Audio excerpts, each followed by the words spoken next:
Chartered in 1969 with instruction initiated in 1874, Southern Illinois University at Carbondale has entered its second 100 years in operation. SIUC's objective is to provide a comprehensive educational program meeting as many individual students' needs as possible. The university comprises of faculty and the facilities to offer general and professional training ranging a broad field. SIUC also excels in many intercollegiate sports. Football, which has a new coach, a championship quality basketball team which took the Valley title, and baseball. Also, women's track, basketball, volleyball, and softball are up among the most highly respected programs in the nation. Another important aspect of SIU at Carbondale is student government and the role the individual student plays in decision making. Today, on Political Soapbox, this will be topic for discussion after this service announcement.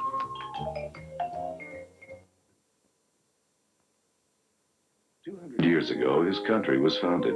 He's an American, a lifelong American. But he and his family are forced to live in a slum without any heat, without any help. They have never heard of America, maybe never will. They're slowly starving to death in Bangladesh.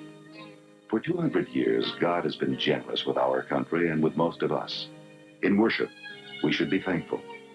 But that's not enough.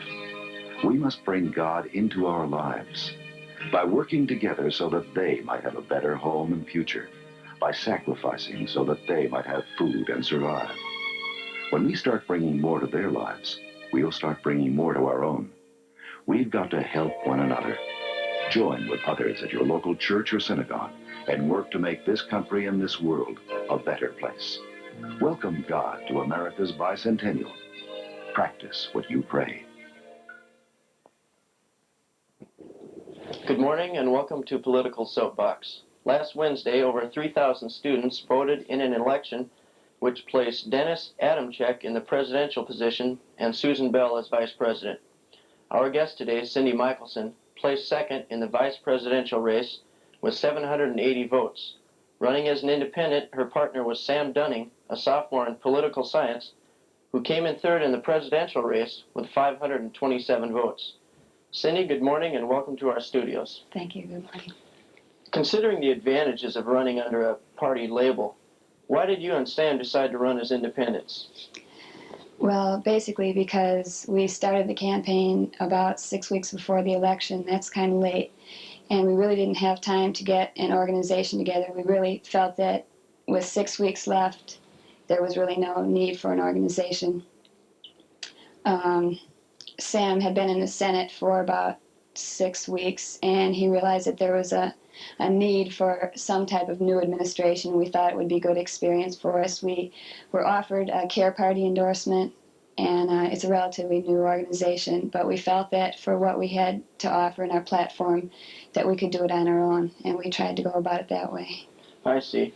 You mentioned that you were both relatively unknown and had little experience in student government, but you made a credible showing in the final polling. What do you attribute this to?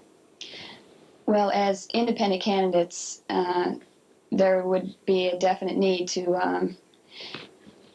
to stage a more personal campaign. We'd have to do a lot more door-to-door campaigning, and that's what we did. Sam and I both met a lot of people in 6 weeks. We contacted about 1,000 people each, and it was a lot of work. We were going at all times, and we just had to get out and do a lot more things.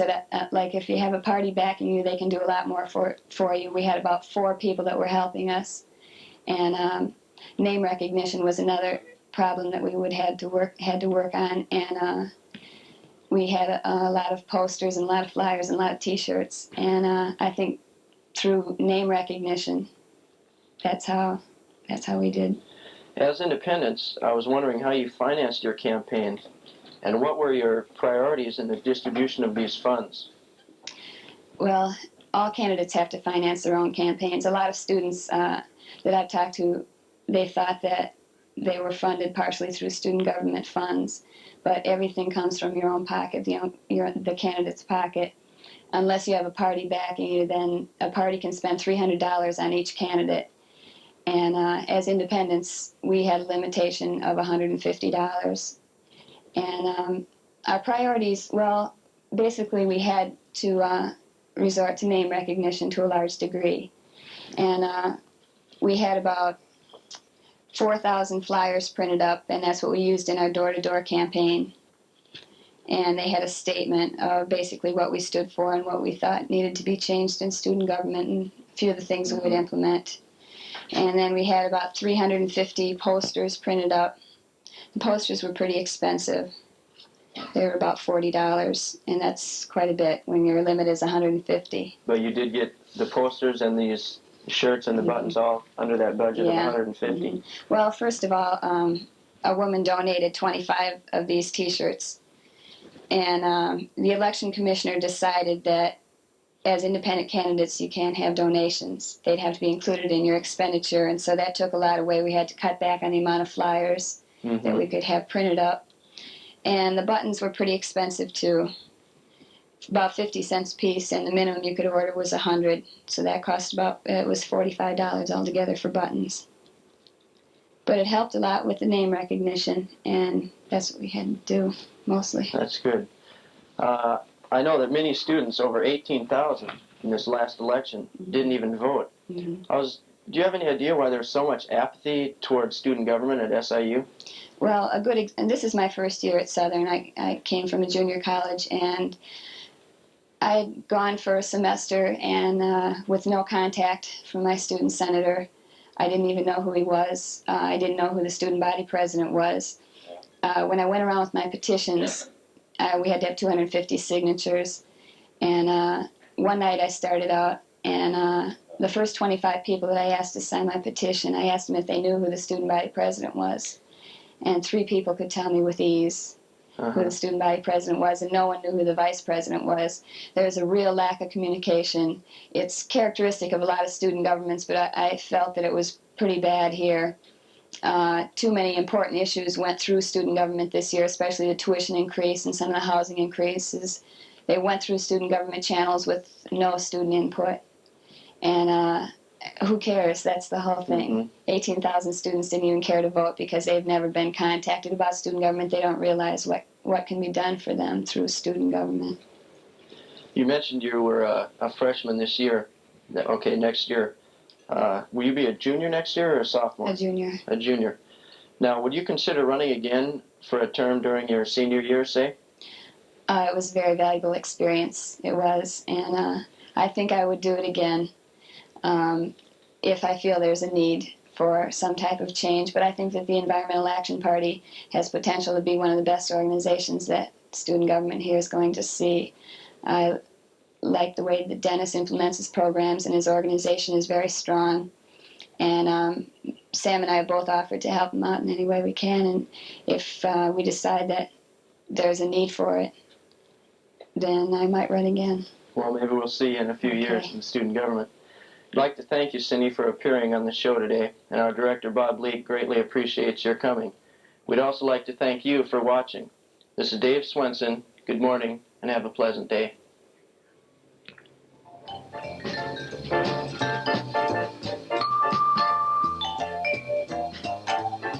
And this has been a Bob Leake production on the stations of WSIU.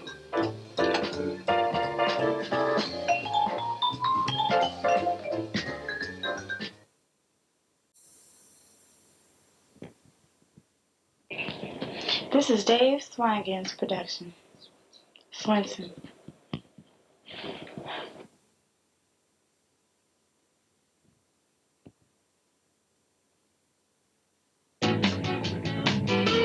Welcome to Topic, a 10-minute special interest show that brings you a variety of programming every Monday morning.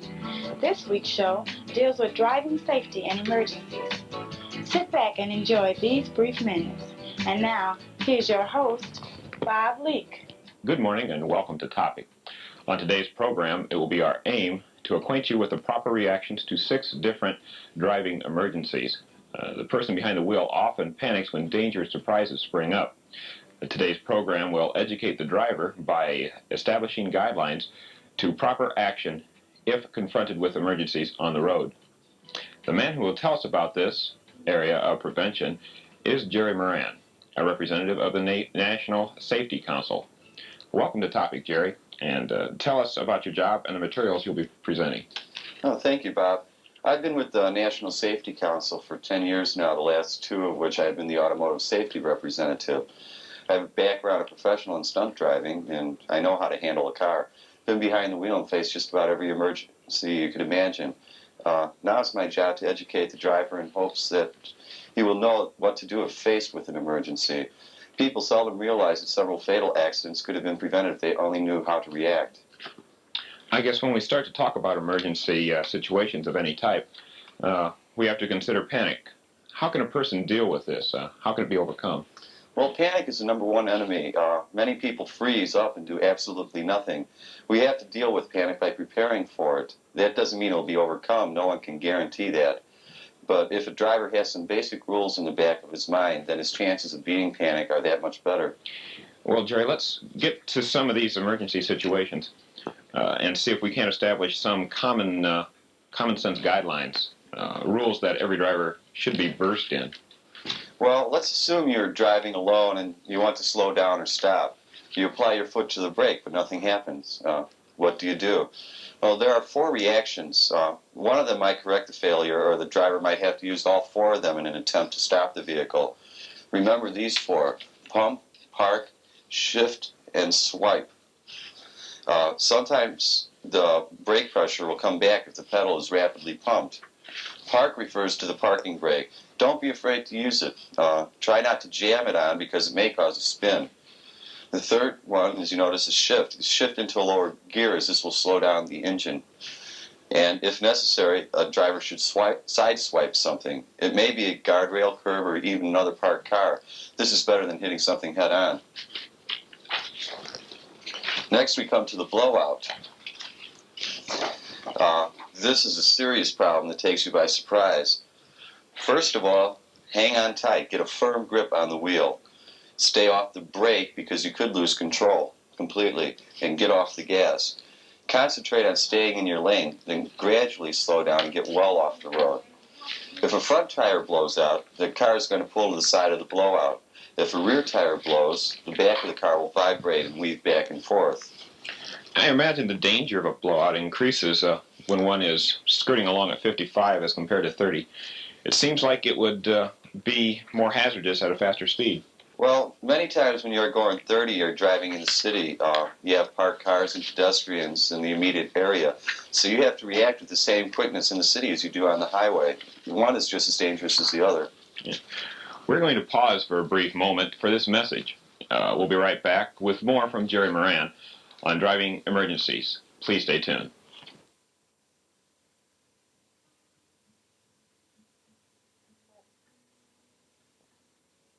Lord said, "The Spirit of God is upon me. He has sent me to bring good news to the poor, to seek liberty for captives, sight for the blind, release for the oppressed, to celebrate a year of favor from the Lord."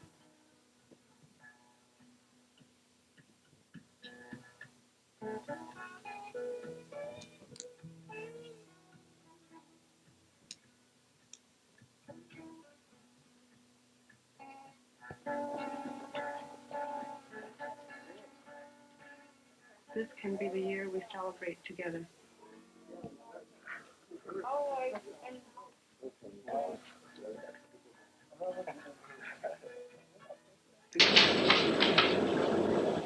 States Catholic Conference. What about the common problem of the stuck accelerator pedal? What action should drivers take to correct this potentially dangerous problem? Well, it's very important that a driver never take his eyes off the road. First, try to pull up the pedal with the toe of your shoe. It may become unstuck that way. If that doesn't work, shift into neutral or press down the clutch. Let the engine roar. Just get off the road and stop. Don't turn off the key. Many vehicles lose their power steering and several steering columns lock when you turn off the key. Most important thing here is to watch the road. Know where you're going. Next, I'd like to discuss the dangerous situation of seeing a car coming straight for you, a head-on approach. There are a few options open to the driver. Realize that anything is better than hitting somebody head on. Your survival odds aren't that good. If you dodge to the left, the other driver might correct himself and get back into his lane. He also might broadside you, but it's better than a head-on. Your best bet is to swerve to the right. Many times there'll be a guardrail or curb that you'll have to deal with, and your car might take a beating, but it's better if the car takes a beating than you. In the event that a head-on collision can't be avoided, the only thing a driver can do is to lay on the horn and put on the brakes. The more you slow down, the less the impact. Another common hazard is when your hood pops up.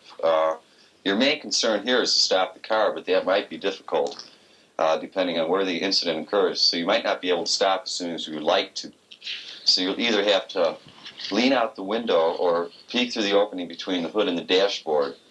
Next time you have the hood raised, check and see which is best for your car.